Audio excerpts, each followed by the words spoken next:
mga Dizay, good morning. Ayan, I just woke up at ito yung aking iniinom.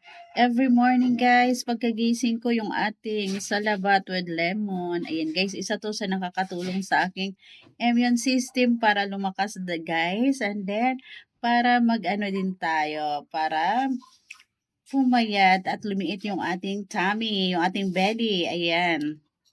Napakaganda nito guys kung kayo po ay may ubo. Ayan, isa din to sa napakagandang gamot guys para maano yung ating lalamunan.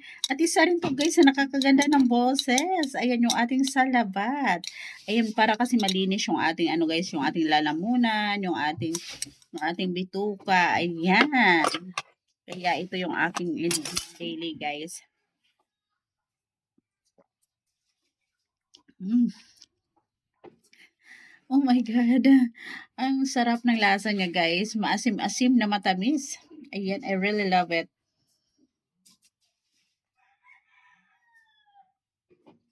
Ayan, maligamgam siya, guys. Ayan, ito po yung inumin nyo daily. Ayan, para makatulong po. Ayan, makatulong sa inyong health. Health, ano.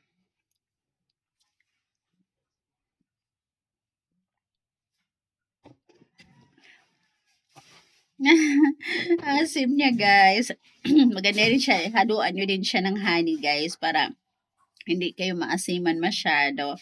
Ayan, kung kayo may honey, ayan, lagyan nyo siya ng isang kutsarang honey. Ayan. Nawalan kasi ako ng honey, guys. Kaya, hindi ko siya nalagyan ng honey. Kaya, maasim-asim siya, guys. Maasim-asim. Mm. O, diba? Ngayon, isang baso ng ganito, guys. Kailangan maubos mo to siya, guys. Kaya lang, hindi ko siya nauubos agad, guys. Ayan po. Maya-maya, mga 10 minutes. 10 minutes, guys. Mm. Ayan guys, ito napakaganda to sa ating health. Ayan, kaya try nyo din to siya guys. Try nyo din para maging healthy kayo. Healthy tayo, ayan. Healthy tayo lagi.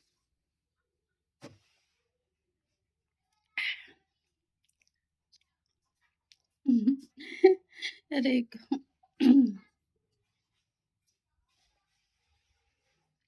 Napakadaming benefits nito guys, yung ating lemon. Sa labat, warm water.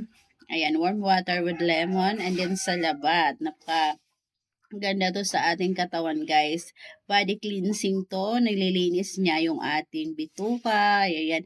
And then, ano to, guys, pampaano din para mabilis kang matunawan. Isa din to sa ano, napakaganda to, guys. So, ayan. Try nyo din to siya, guys. O, diba? Nakalahati ko na. Maya-maya ulit, guys. So, that's it for today.